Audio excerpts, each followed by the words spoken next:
Hello and welcome to Living a Culture of Life podcast by Human Life International. I'm your host, Colleen Haupt, and I'm joined today by Robin Sertell, who's an abortion survivor. So welcome. Thanks for being here. Thank you so much for having me. And let's just jump right in. Do you mind sharing your story with our listeners?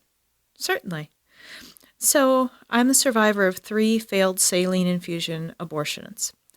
What that means is during the time that my mother was pregnant with me, I was the baby, and she tried to abort me 3 different times. A lot of times when people hear the term abortion survivor, they have no real place for that on their mental map. So they kind of scroll through this little mental menu of, oh, you must have had 3 abortions yourself. And so we have to tell people, no, I was the baby.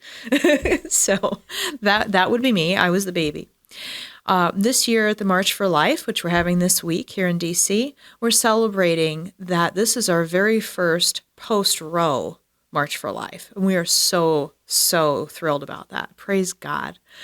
During that very politically charged climate, my mother found herself pregnant when Roe was first enacted.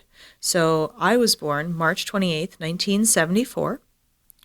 And during the time that Roe and Doe were first being fought for and won in the courts and all those things, my mother found herself a successful career woman.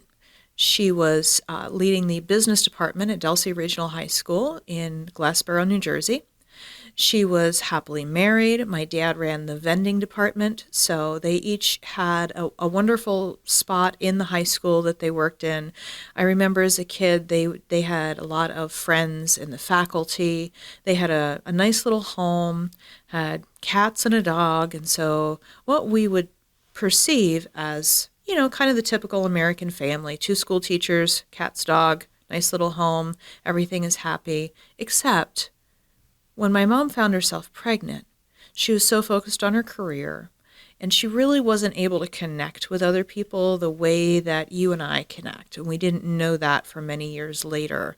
The idea of connecting with a baby and nurturing that child was just so foreign to her. And she just was so focused on career that she went down the road of, I'm going to focus on my job. I'm not going to worry about this. This is just a clump of tissue. That's what they told me when I went to the doctor. This is not a baby yet.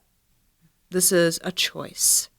And so she went and had her very first saline infusion abortion. In that procedure, a deep needle was inserted through mom's tummy. It drew off a whole bunch of that life-giving amniotic fluid that was surrounding me in the womb. And then it replaced it with a toxic solution that was salty. It was meant to burn me to death. And normally in a saline infusion abortion, they would induce labor a couple days later. Mom would expel a dead baby and supposedly go on with life. Now, we know that there are mental, emotional, and physical traumas that impact mom with any abortion attempt. But we also found out that when mom went back to have labor induced, I was still alive.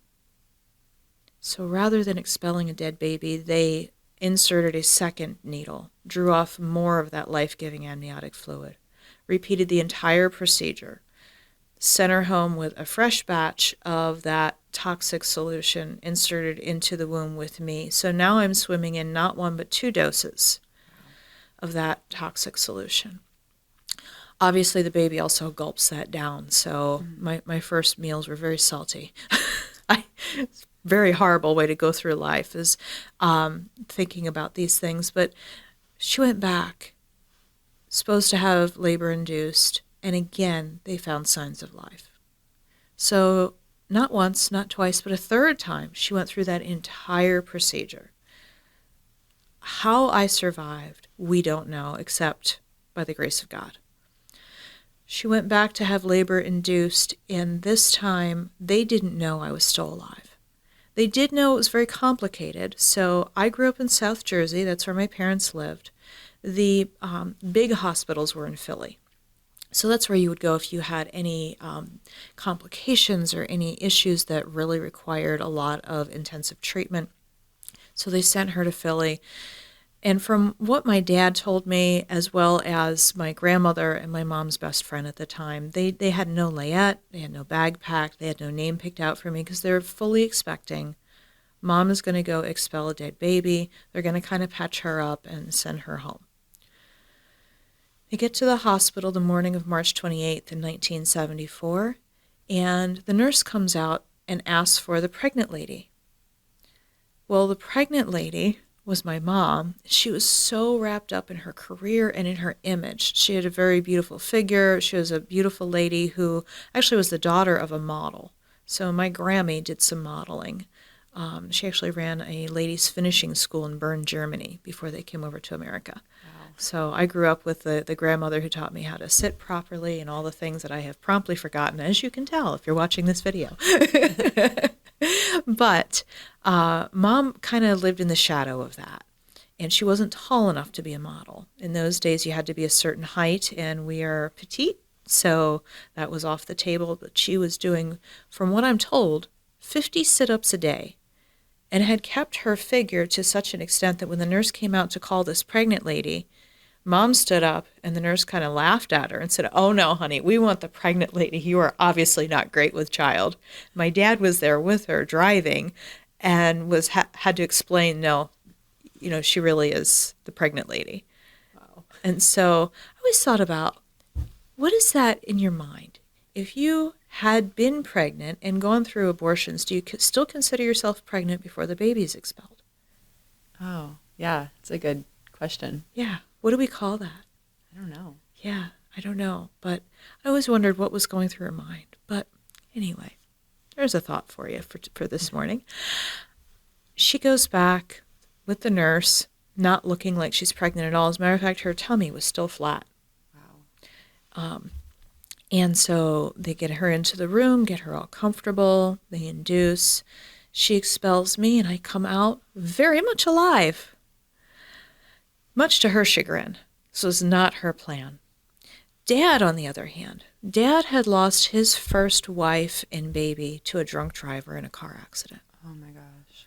So he was absolutely thrilled. He wasn't on board with the abortions, but he didn't feel like he had a voice there. So when I was born, Dad was pleading for me very much the way you would if you brought home a puppy and you're trying to convince your family, can we keep it? Can we keep it? So that was Dad, very excited. And as I'm told by my mom's best friend and my grandmother, there was a little bird who landed on the window ledge that morning. And so Mom finally looked over, saw this little bird, and said, "Fine, name it Robin Dawn." And that's my name. That's beautiful. Thank you. Yeah, so I was not free from issues by any means. Those 3 injections and the lack of the amniotic fluid and everything had done a lot of damage. I spent many years going back and forth to Children's Hospital Philadelphia and the local hospital, a lot of time with a bunch of specialists. I was told I would never walk. I was told I would never eat solid food. I was told I would never have a normal life of any sort. And the doctors are interesting when you're an abortion survivor. Most other developmental disabilities and disease processes are explained to you with a lot of compassion by the doctors, and there's usually a group waiting where the doctor will say, "Oh my gosh, I'm so sorry. You've been diagnosed with X. And here's this group over here. These are the X fighters, and they've been fighting X for years, whether it's a certain type of cancer or a developmental disability or whatever it is." And so they'll kind of send you over and say, here's your tribe, And so these people are going to work with you, and they know what you're dealing with. But that was not the case for abortion survivors. I was told, "Oh my gosh, wow, well, it's great that you're here and everything, but this just doesn't happen. You're the only one. There is no group. And so, yeah, well, good luck with that. Tomorrow's not promised. We have no idea how this is going to impact you," because this was all very new. And so I always thought I was the only one. Wow. That's very difficult. I believe it. That would be incredibly hard. Yeah. So imagine being told you have stage 4 cancer, but you're the only one, and we have no idea what that's going to do. So, well, good luck with that. Yeah, that's really hard to think about. Yeah. So thinking that I was alone and feeling rejected was very much a theme for most of my life. Being in and out of the hospital, I was actually pronounced dead at age 9. I was so sick. I had a very high fever for several days. It was 106 fever for 4 days. I was in and out of consciousness. And actually, when I came to and the medical team were rallying around me and trying to get me stabilized, I remember hearing my mom and her mother just out of earshot. I'm guessing it was outside of the room, but no way to really know. And they're kind of arguing back and forth. And my Grammy is telling my mom, Robin's really smart. It's on her medical record. She can read. She's going to know what's going on. You have to tell her. And that kind of piqued my curiosity. I kind of made a mental note of that, but I had no idea what she was talking about. So later, after I'm stabilized, Grammy comes in and she says, your mom doesn't want to tell you, but you're going to know. The reason you're so sick, it's not a mystery. We do know what's going on. It's because your mother tried 3 times to abort you. She tried to burn you out with the saline. Well, at age 9, abortion is not like a, spelling a vocabulary word. Mm-hmm. I didn't know what that really meant. It sounded important, but I was really sick at the time and I didn't have a grid for that, so I just kind of set it aside mentally. Didn't understand what that was going to mean at all. I go through my teenage years and my parents had already divorced. We didn't have a churched or a saved home, so the Lord was not a part of my life at that time. I had no relationship with him or anybody else who did. I didn't have some praying grandmother somewhere. I had a grandmother who was trying to figure out what was going on. That was for sure. But she didn't have the Lord's help with that. And so my teenage years, I acted out and kind of went down some really dark paths and didn't really know how to assimilate all of this information, how to integrate it. Get into my early 20s, I get married and get pregnant for my first child. And during that pregnancy, I really started to contemplate things. And I remember people coming to me and saying, well, oh, you're pregnant, so you have choices. You can have an abortion or you can have a baby. And I didn't really parse through that very much, except to say, no, I definitely don't want an abortion. Oh my gosh, that did horrible things for me. My abortion was terrible.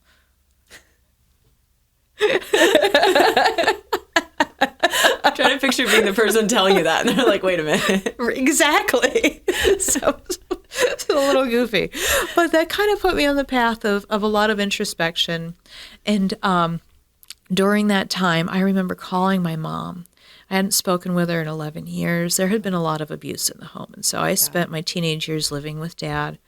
Even though I was acting out, Dad was very supportive. Dad and I had a great relationship. So from the time I was little and in Children's Hospital, Dad was always the one who would come to the hospital. He was always the one to visit.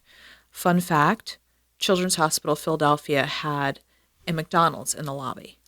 I don't know if it's still there, but I was rarely told I was able to eat solid food. I was usually given the liquids tray with the Jell-O and the bouillon broth, and it was awful. Dad would come up to my room, and he would always sneak me up a quarter pounder with cheese and French fries and have a Coke in his hand. He'd have that in his briefcase. So Dad and I were pretty tight. Yeah. But I called my mom for the first time in 11 years during my pregnancy with my oldest, and I said, I'm not sure why you've made the choices you have. I don't agree with what you've done, but I want you to know I forgive you. You don't owe me anything. And I can tell you the atmosphere just totally shifted. She was very quiet. I was very quiet. And she finally said, would you like to get together? And I said, yeah, as a matter of fact, I want to let you know I'd like to get together, but pregnant with your granddaughter. You're about to be a grandmother. And if you could just wait a couple more months until after she's born, I'd like you to meet her. And so we did that. and she met my daughter for the very first time, and she and my daughter were pretty close. That was neat. So it was kind of the beginning of healing in our relationship. So growing up with knowing that I was an abortion survivor was interesting for me because I didn't really understand what that meant until I was a lot older. And even after I forgave my mom, our relationship was a little strained. Understandably. Yeah. But I did forgive her and walk through as best I could, just bringing her as close as I could. We found out as I was growing up that she had some mental illnesses. That's why she couldn't connect. But, I like to think we did the best we could with what we had. Yeah. When did you first find out that you weren't the first abortion survivor? Like you said, growing up, you felt like you were the only one because that's what people told you. When did you first find out that there were others? So, fun fact, it was only about 2 years ago. Really? Yeah. Wow. Yeah. So I was almost 47 years old. So go from age 9, being told, to, 46, almost 47.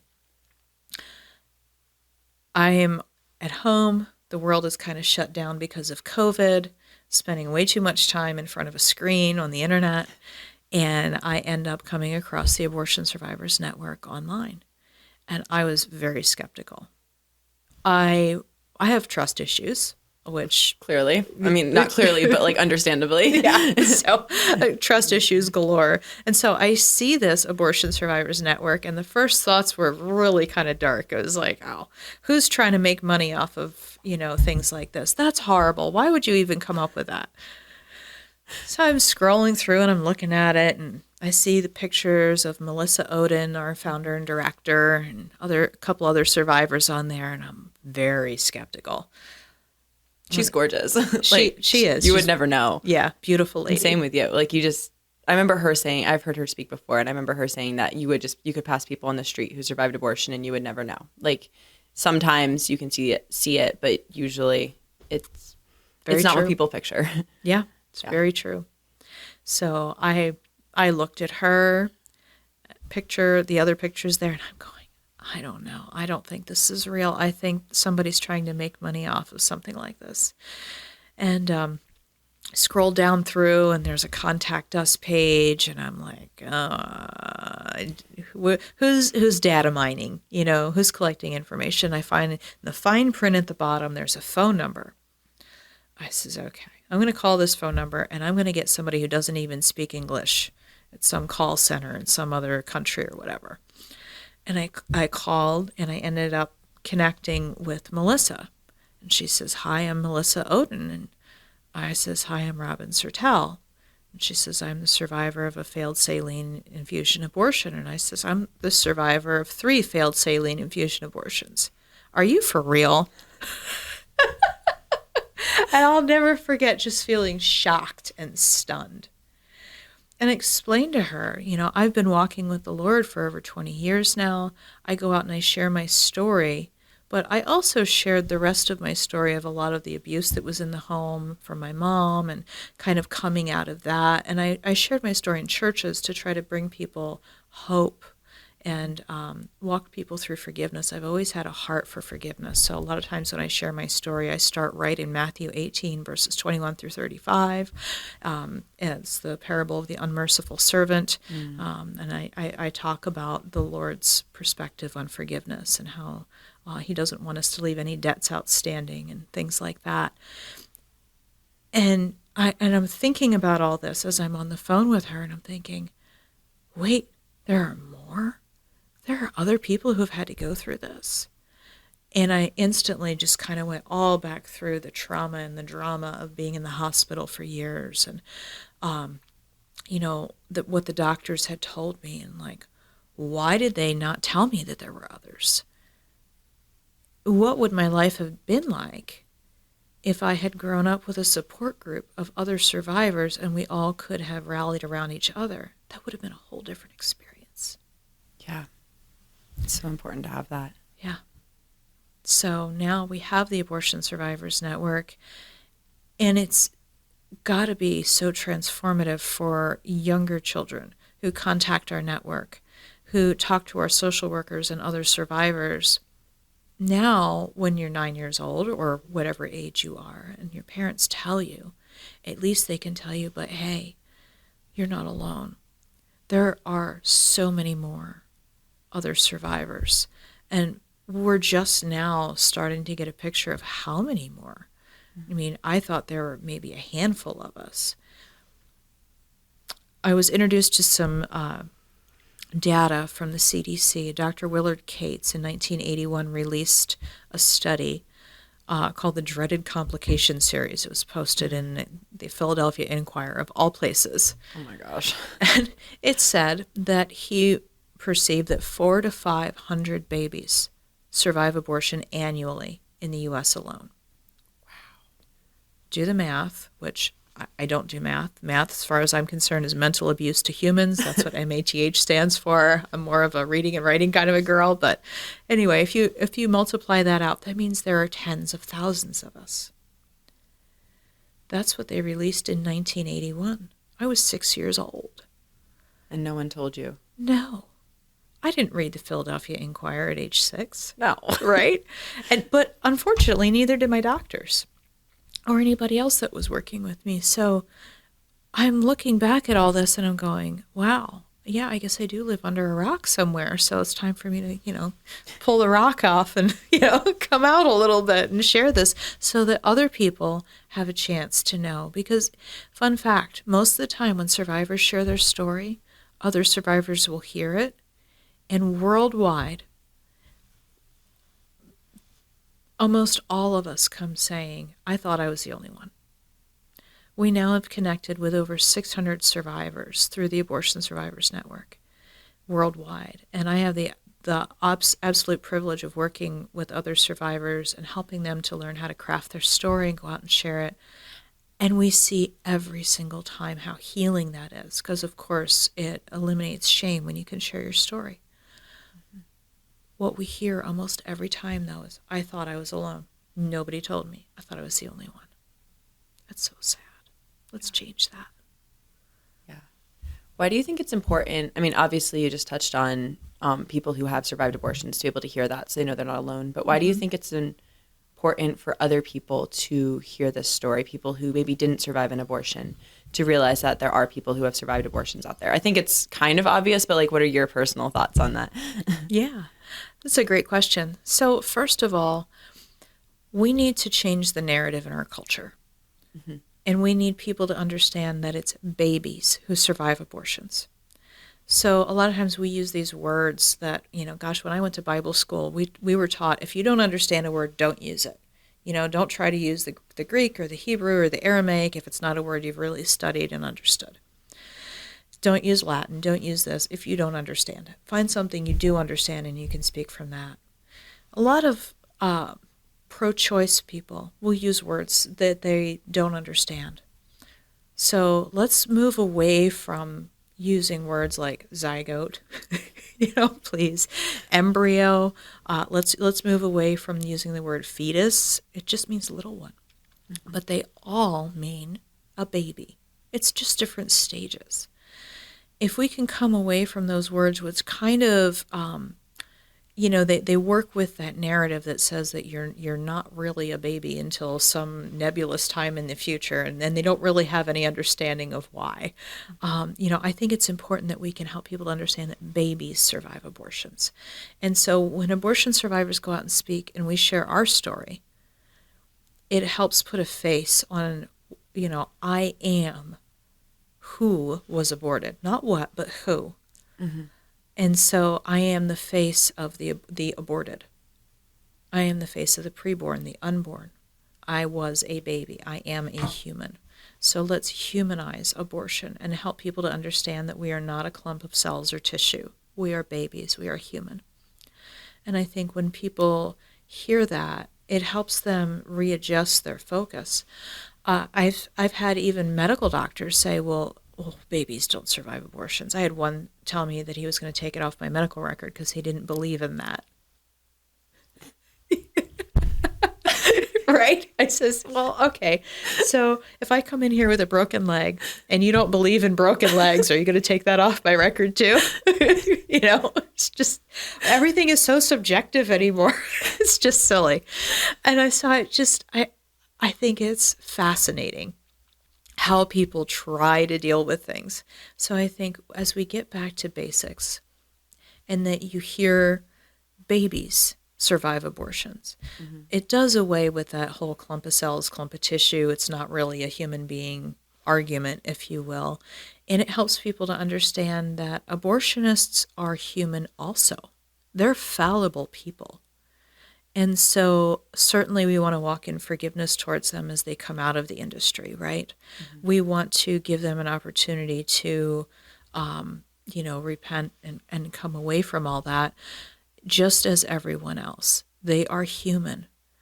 And so to that, just like every other medical procedure, which is what they want us to believe it is, okay, I'll believe you, it's a medical procedure. It results in death. Every other medical procedure results in life, so I have a fundamental issue with that. But okay, I will give you that one. You want to call it a medical procedure?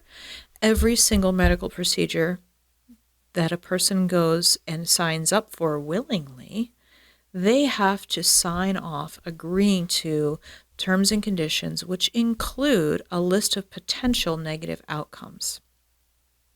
They have to give you the risks. They have to say, potentially, if I operate on your elbow, I could make things worse. Potentially, if I operate on your eyeball, you could go blind, whatever the case may be.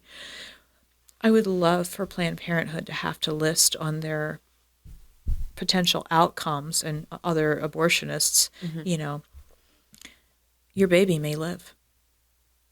Those simple words, your baby may live, would change a lot of people's minds if they had to actually look at that and face that as a potential consequence. So I think as abortion survivors share their story, those potentials start to rise in the narrative, and hopefully someday that can help change the narrative. So I have a quick question. I'm not sure, you might know the answer to this because you're involved in the Abortion Survivors Network, but do you know how many children survive abortion now? Because I believe saline abortions aren't really done anymore in the United States. It was more in like the 70s and 80s, if I understand correctly. So do you know with the current methods of abortion how many children survive approximately? Or if it's, yeah. It's hard to get hard facts because they don't have to report. Okay. So what I do know, only 10 states out of our 50 states are required to report. Okay. There is no federal law, although we're working to change that. There was a Born Alive bill that just went through the House of Representatives this week, and it passed. So we're praying that it makes it through the Senate. We're going to have a fight there. So I would certainly appreciate, folks standing with us in prayer for that. But what this bill will do was, should have been done ages ago. When a baby is born alive after an abortion attempt, there is no law that says that they are now considered a human being with full rights. They have to be reported and cared for. Most babies born alive after abortion attempts are labeled as medical waste. They're murdered, killed in some way, shape, or form, either through neglect or outright murdered, because the abortionist doesn't want the evidence that they're fallible. So instead of being evidence to be done away with, I want us to be reported and cared for, as we should be, as every baby should be. And that's what the law in Montana was about that failed this past November, right? That's correct. The same. Yep. I was out sharing my story all over Montana this past fall, yes. And so that law was the same on the state level, basically. I mean, wording is a little bit different. On the federal level, we're trying to do the same thing. And so it's basically saying that if a child is born alive after a quote-unquote failed abortion, like the abortion procedure failed, which is a good thing, but yeah, it's weird terminology to use, then they're legally a human being and they need to be treated as such because they are. Yes, exactly. Yeah. Because that's not a law yet. We don't have federal reporting, so we don't have good figures. Okay. What we do know is that, according to the CDC's abortion surveillance arm in 1981, they reported 400 to 500 babies survive every year. Now, another data set that we're looking at and trying to figure out, and it's interesting to look at, I've got 3 different forms. So one is the 81 release from Dr. Cates. Second one is Canadian numbers. Canada has to report. Interesting. Yeah. So are they identical to us? No, but they are most closely related to our healthcare system as far as other countries. Mhm. And so identical, no. But if you take their numbers and you kind of look at their types of figures, that would put the figures more in the hundreds of thousands, where Kate's numbers from the CDC, that puts numbers in the tens of thousands. Wow. Big difference. Yeah. I can tell you there are a lot. I can tell you that, we meet new survivors all the time. So people, sorry, I didn't mean to interrupt, but like my ahead. point was like people are surviving more than just the saline ones. Oh, yes. Yeah, sorry. So last group of figures is actually from Planned Parenthood's surveillance arm, which is the Guttmacher Institute. Mm-hmm. They're reporting that today's abortions are mostly done by the chemical abortion, so the pill. Yeah. And the pill is very fallible, up to 10%. Wow. They're saying that 54% of all abortions these days are done chemically. So this is not just pill reversal. That's before pill reversal. That's just those that fail. So when we look at those numbers, that's an awful lot. Yeah. That's an awful lot. Now, obviously, those pills are going out. I mean, there are so few requirements. They're very loose. So it's very hard to get a good firm figure on how many abortions are happening annually. We don't really know. They don't want to report. Mm-hmm. I mean, it's easier to get an abortion than an aspirin in a school, in a public school. Yeah. That's really sick. It's easier to deal with a headache, it's easier to kill your baby and not have to tell mom and dad than it is to deal with a headache. That's crazy. It is. So most of our states in the U.S. don't have reporting requirements. We have 10. And of those 10, the requirements and what they report and everything and what they even classify as a human being are all very, very different. So it's challenging because they haven't required things that would be necessary to get good numbers. All I know is when I go out and I share my story, other people hear it and they come and they say, me too, I'm a survivor too. And that happens for all of our survivors. When we send out big news pieces, such as on Fox News or Newsmax or whatever, we get a lot of survivors because a lot of survivors have seen a bigger story. So we always say, please share this with your friends, not just so that we can get our name out there, but so other survivors don't have to suffer alone. They don't have to feel like they were the only one. Has it been healing being able to connect with a community of people who went through similar things as you? Oh, yeah. Very much so. Very much so. I love our survivor community. Do you have anything else you'd like to say to our listeners today? I would just like to share that, on behalf of abortion survivors, if you are someone who has lost a child to abortion, there is forgiveness for you. And so we all have come to the table with a radical love for moms who have lost children to abortion, not just our own moms, but, other moms too who have come and said, I've had 1, 3, 5, however many abortions. I don't feel like I can forgive myself. And so I just always want to come back to there is forgiveness available for you in Christ. So I just want to release forgiveness to those who have had abortions. Well, thank you so much for joining us today. It's been so great to have you on and to hear your story. And thank you for sharing it. Thank you for having that courage to be able to tell people, share with them and help them find forgiveness. Oh, thank you for having me. It's an honor. And to all of our listeners, please remember to follow, and subscribe. Keep listening on YouTube, Rumble, and any of our audio platforms. Thank you. And keep on living the culture of life. God bless.